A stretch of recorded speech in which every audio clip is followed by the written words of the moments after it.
How about you? When you think of like the technologies that you're most excited about to change the world, what do you get like giddy about? What's the... Yeah, before I answer that, just to kind of go back to your previous question, which I think dovetails into this, because we're pre-seed, we're so early, we focus less on technologies and we focus more on people.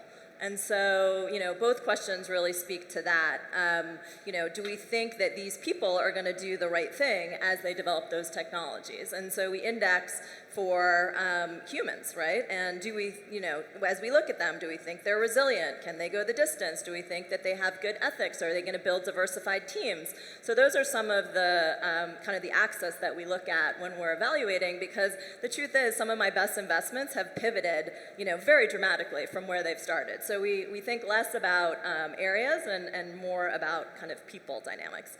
That said, we have a large portfolio, almost 300 companies, and as we look back at some of our biggest performers that also kind of coincide with some of our most impactful companies, they've really, boiled down to 3 areas, which we call the table stakes economy. What do you actually need to live? And so we call that money, health, and work.